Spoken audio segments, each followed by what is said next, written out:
So I was always a very intuitive child. I could tell my parents all sorts of things that had happened that there was no way of corroborating.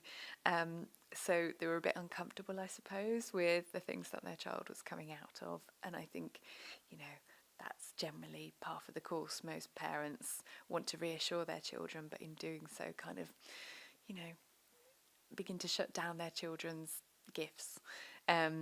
So I suppose it became a bit of an inconvenience. So because I'm claircognizant, I didn't see spirits, but I knew they were there, but there wasn't really a word for that, or certainly not in common parlance. So I just began to kind of move away from it really and just tune out and assume that it was in my imagination. But we did grow up in a very old house with a lot of spiritual activity, and I used to just know the places that I didn't want to be and what was happening, but without really articulating it beyond a point. And then in my teen years, as most people do, you totally shut it down because hormonally you've got so much going on, it would just be quite overwhelming to have that running in tandem. So I think when I've always been intuitive, I've always kind of listened to that inner knowing, but then came my mid-30s and that was my reawakening, and it was a Kundalini awakening, and it came like a lightning bolt, and it was as if all the dials were switched up on every sense really. So everything was loud, everything was demanding my attention, the lights were bright. It was just, probably what would have been a diagnosable thing in Western medicine, but really is the truth of it is an awakening and you recalibrating, I suppose, to the different realms that want to be in communication. And because I'm an open channel, everything wanted to communicate with me. So the consciousness of everything was trying to have a chat. So I began 2 years of a process, which was, getting some boundaries in place that would protect me and make it so I could, live comfortably in this world without being overwhelmed, and get it to a point where it was no longer felt like a curse and it felt like the blessing that it is, and I could actually help people with it. So I speak to various consciousnesses.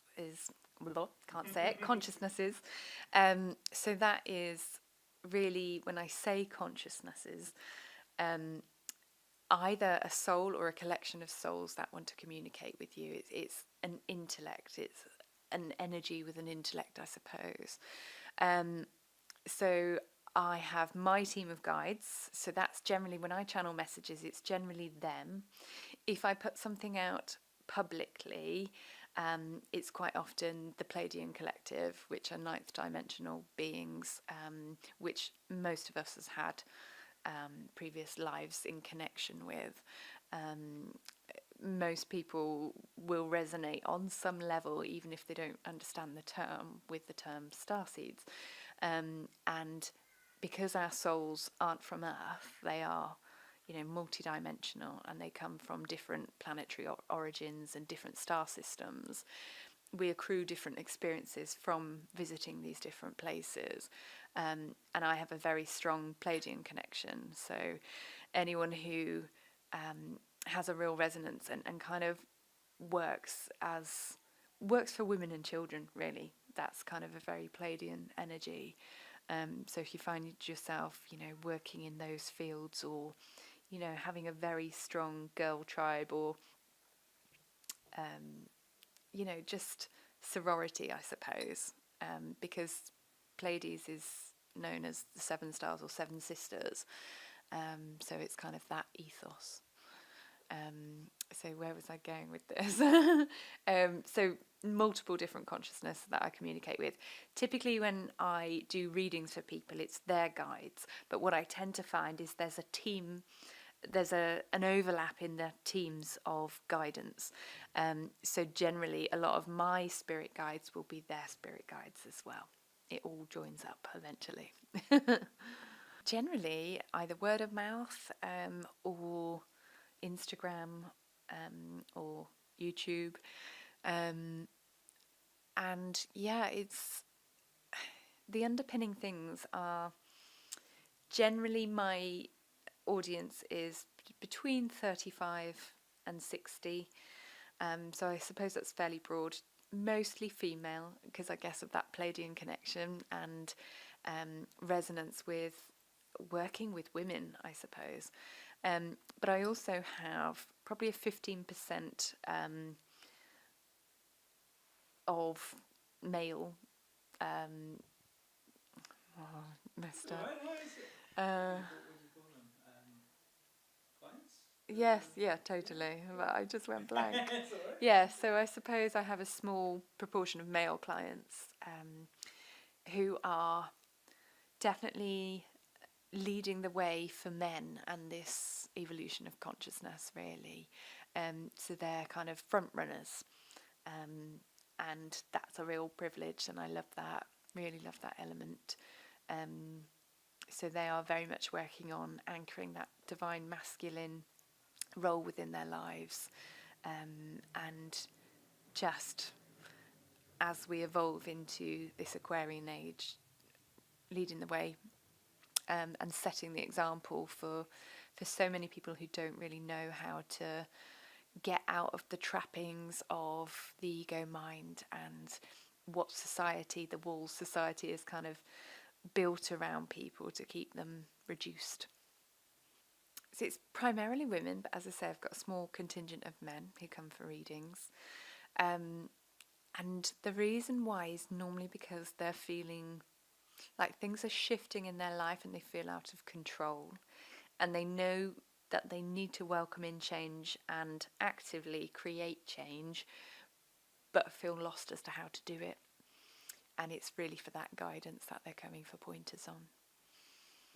So I think it's very important for any energy worker to actually ask for permission. So obviously someone coming for a reading by its very nature is granting that access. But it's amazing the level of openness that people come with, or not. Sometimes there have been occasions where I've actually sent people away because whilst they do want the reading, they're not quite ready for it yet. They have to work on their nervous system a little more and their trust issues before allowing that access. But that's very rare. So most people come with a real willingness, but typically the people that I attract are massively empathic, so they carry energy in ways that create problems for them.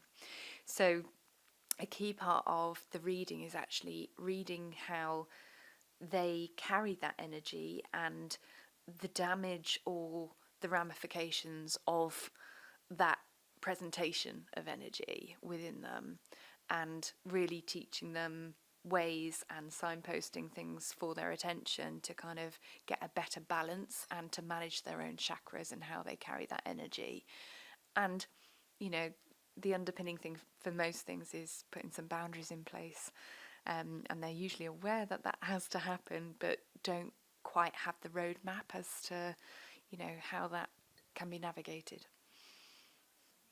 They don't need to prepare if you're going for a reading with me. I think as humans we have a massive tendency to overthink things, and actually what they're really doing is handing over the burden of that nagging mind for me to kind of just unlock things for them and to override that, not in a way that's disempowering, but quite the opposite. It's a way to kind of get them to look beyond, to observe, and to start to begin to access their intuition and the deeper parts of their knowingness, in order to kind of, I suppose, bring into fruition all the things that they're wanting to, that they know they and feel they need to, but just become locked into the systems, I suppose, that we give away our power to. So generally I give people a bit of a warning as to my weird tics and quirks that happen, because when I track energy, so whether that's incoming or outgoing, but obviously a large chunk of the reading is both of those things. So I'm releasing energy from them that's been trapped, that's negative, that we need to kind of get rid of and to release them from. But there's a lot of incoming light codes and activations, and generally the frequency that I'm channeling is you know, high voltage, I suppose. So there's a lot of energy tracking, which means my face dances around quite a lot, and my tick. So I do warn people that don't worry, I'm not having a seizure or anything like that beforehand, because I think if you're coming cold to it, it might be a bit alarming, like what my face does.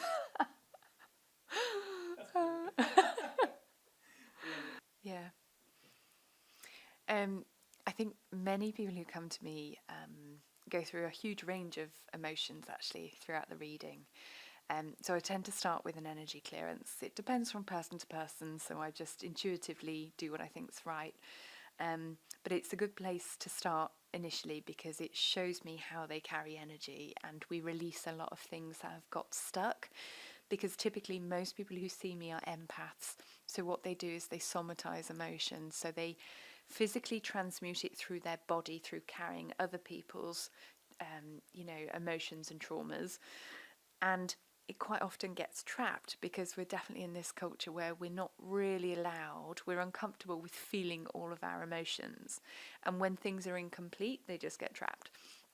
So it's a case of releasing those. So obviously in that process, they will feel lighter, but some people have, an emotional response, so they might cry. But it's always filled with plenty of laughter as well. I always think it's very balanced, and the guides are very intentional with their delivery of things. So I think people are often worried that they're going to be told bad news and stuff like that, but they're so positive, not unrealistically positive, but they attune you to all the possibilities that are available, which we count ourselves out of typically as humans. So I suppose people who come to me sometimes come because they've lost a loved one. Um, and normally I am able to put them in touch with them, but that's not really my raison d'etre. It's really a case of I'm a channel. So what my specific role is to connect them with their higher guidance and to connect them more with that knowingness within themselves. And that's really my kind of approach to things, and my guides and their guides' approach to things. That's the intention behind it. Inevitably, as an open channel, loved ones do take the opportunity to come through. But I would probably advise specifically seeing a medium with that, if that's your intention. But what's beautiful about it is I kind of feel the presence of loved ones and their spiritual entourage, I suppose, their ancestral spiritual entourage, who want to communicate all sorts of beautiful messages through me, which is a pleasure. But I don't typically get their names, so by process of elimination, I feel into who it is. But I don't get that. That's just not my thing, I suppose. Well, I suppose I don't really know what a psychic looks like, other than the typical fairground thing with, big Pat Butcher earrings and a head tie. Um, but it's interesting. I think my team of guides have very much described me as what they call a bridge. So it's probably to kind of go under the guise of looking a bit mainstream to kind of softly allow people to step across and explore something that they would have felt uncomfortable to do with someone who looked very different to them. So occasionally people just come for one session. I think most people come with that intention. They come at a pivotal period in their life where they just want that extra bit of guidance. And I'm definitely not one to encourage very regular attendance, because I definitely think my purpose, and certainly my guidance team's intention, is to really tune people back into their own intuition so that they're not deferring to external people all the time. But I definitely have wonderful ongoing relationships with probably 95% of my clients, who come back sort of every 3-4 months or so, just to get insights in the next phase. So it's typically once they've completed some massive hurdles in their own healing journey and their own intuition attunement, to kind of just get a different take on things. And also probably an element of wanting a pat on the back, because it's incredible the progress that people make. And because of the energy clearance aspect of the reading, it's amazing to actually be able to track people's progress by how they carry energy of both their own and other people's. Because what I typically find is their inner dialogue has improved, because typically people carry a lot of energy around the ears when they've got a very negative self-talk going on. And that is one of the things that brings the biggest shift in people, because it unlocks a whole series of other possibilities to them, because they finally believe in themselves. They actually think they deserve stuff that they would have counted themselves out of previously. So yeah, it has profound effects, and it's lovely to see people for that follow-up. I call them chakras. They're not really chakras, but honestly, like the release in the ears, like, and if that's the case, their digestive system shut down. There's so many knock-ons. Yeah, I mean, most of my clients have some sort of autoimmune disease, or most sensitives have digestive issues because they've shut down their digestive tract. They're not producing enough enzymes. It creates leaky gut, so they get all the intolerances. So all stuff that yeah. So the beginning of working with me, full stop, is always a full intuitive reading. So that's an hour and a half long, and it is, yeah, really comprehensive, but not in a scary way. And it's a very positive experience. It's very empowering. Begins with an energy clearance to see how people, very importantly, carry energy across their chakras. And as most of my clients are very empathic people, then that's a real telltale. And it normally comes with direct knock-on effects in terms of their physical health as well as their mental health. So we really have the opportunity to change their trajectory in terms of their healing journey. And then most of the reading itself will be totally channeled, so I don't use any form of divination. It just comes through me, and it's a mixture of their guides and mine, because normally, there's a crossover in our guidance teams anyway. So it always feels like a very familiar voice coming through.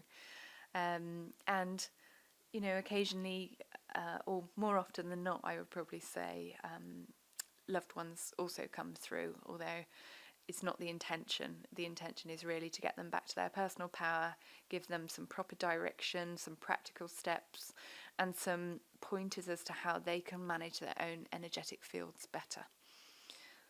Yeah, so there's a reduced rate for ongoing hour and a half readings for people if they've worked with me previously, and there's also a half an hour catch up, which is great for if you have something cropped up in your life, just to get that extra ratification on. And it's just a lovely way of just touching base and tracking progress, really, which is not for me to judge, but it's really nice for me to observe and to, just put in further guidance.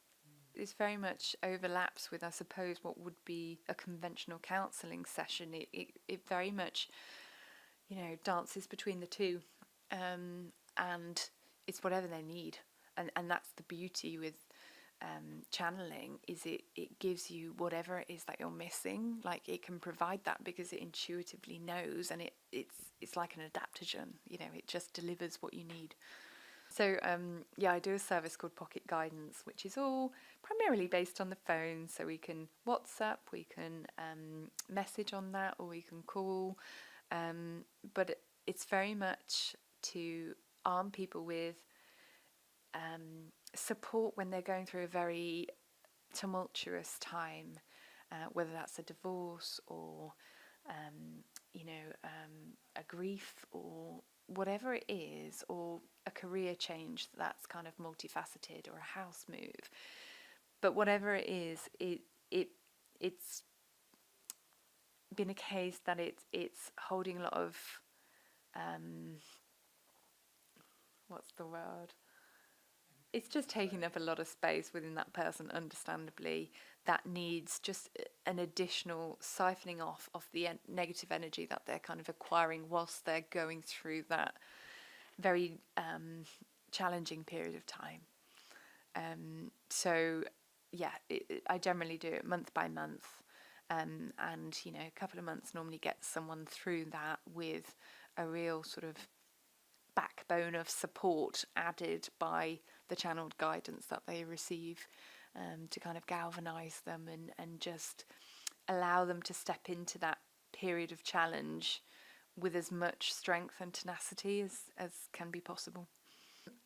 Yes, generally, I always encourage like a first reading initially. I think that's really important. And it's just available to them if they're pretty, you know, certain that they're going to use that service.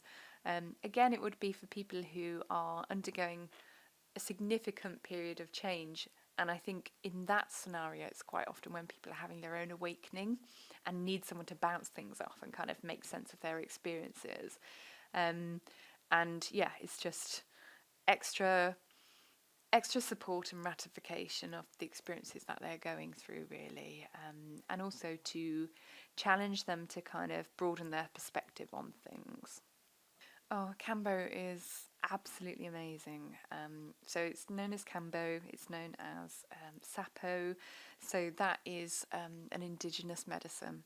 So it's primarily from, well, it is from Amazonia, over Peru and Brazil. And the indigenous tribes, there are numerous that actually utilize it, although it goes under different techniques and different names and different methodologies in terms of both administering and you know, kind of managing your physical manifestation of that. But it's a game changer, and the people who I've kind of walked through Cambo experiences with have had such profound shifts and changes in their life because they've got rid of trauma, deeply embedded trauma, and that's the beauty with Cambo. And you know, it's not an easy process to go through, so it takes a lot of bravery to actually embark upon that in the first place. And that shows you the strength of character that people who have endured trauma often have, that they are prepared to take on what to some would sound like a very traumatic process. But it's like having a stomach bug for, you know, probably half an hour generally. So it's very intense, comes on fast. I only attract sensitive people, and primarily it's only going to be sensitives who are drawn towards Cambo and working with it. But it alleviates them of what many of the tribes call panema, which is low vibrational energy, which kind of gets trapped. So it goes back to this notion of somatizing emotion. So when we feel something incompletely, in the case of trauma, generally that's shut down. So it gets trapped, incompletely felt somewhere in the body, and we have to release it. And the beauty with Cambo is it releases on multiple levels. So it also goes into the mental body, it also goes into, well, it definitely works on the physical body, but it also goes into the energetic body as well, so the spiritual. And I guess as a psychic, my stance on it is very much from the spiritual aspect. And Campu for me is the spirit behind the modality of Cambo, and works with each person individually to encourage them to open up as much of that energy body and their emotional body to get the maximum release. So when I do an energy clearance, it's powerful, but Cambo reaches in and encourages a release from much deeper layers than I can ordinarily reach, because it's working with the soul of that individual, and as I say, in a way that I think any human finds at this point in time and level of consciousness is able to do. So it's massive. The release is just incredible. So I've had people who have had just the most debilitating depression just walking with a spring in their step again, are motivated for life, can access joy. It's just, just the biggest pleasure to be able to deliver that. So yeah, I'm a massive advocate. Does it kind of go hand in hand with like your readings? Do other readings incorporated in it, or is it just solely No, that's no, it's just the modality. I think doing what I do, and I think most practitioners for Cambo do it to an extent. There's an additional push, so it matters who you go to for Cambo because we're putting some energy behind it as well. But the modality itself, so when I use Cambo myself personally, I just self-administer, so no one's helping with the push of that. It is purely the spirit behind Cambo and the physical elements of the modality, which is multiple different peptides working. And even though scientifically, obviously, we know in the culture that we live in, it's not going to be massively advocated or explored, and it's going to be demonized, and that's fine. Let people get on with that. So it's very much when you're self-actualizing and you're taking responsibility for your own health journey, and you are developing in your levels of consciousness, do you come to this modality? So I'm not one for overly trying to convince people about its worth or anything like that. I think you'll see the value when you're ready to see the value, and at that point come and see me. Cambo actually comes from a giant monkey tree frog in Amazonia. So it's sustainable the way it's harvested now, and no frogs are harmed in the making, which I think is the most important thing. And when I was called to do the training, that was like my primary concern. I was like, I hope no frogs are harmed. Once I'd investigated that, I was totally comfortable with it. And it's very much an offering. So it's actually a collection of peptides that work within the body to create like a lymphatic flush. And it also purges your bile. So how it's administered, which doesn't sound the most appealing, not going to lie, is through some small incense burns. So we just burn them either on the arm. In women, we quite often do it on the inner ankle. Or you can have it on the back of the neck. In some of the indigenous tribes, they have it on the chest. I sometimes do it on myself on the tummy. But we discuss the placement of it. Most people, they're not too bothered. They think it's sounded a lot worse than it is in reality. And then we administer the Cambo itself. That is so powerful. So it's not a pleasant process, and that's the point. It's meant to purge you, and purge it certainly does. So it's like having a stomach bug for up to 35, 45 minutes max. I've never seen it go on beyond that. So the beauty of that is the discomfort is finite, and that is, amazing. As you're sitting through it going, why did I do this? You can always come back to the going, oh, it's nearly over. And yes, you are certainly sick. That is, the goal of it. That's the intention. We want to allow for a bile release. So we make sure, sorry, this isn't nice, but we have bile in the sick bucket.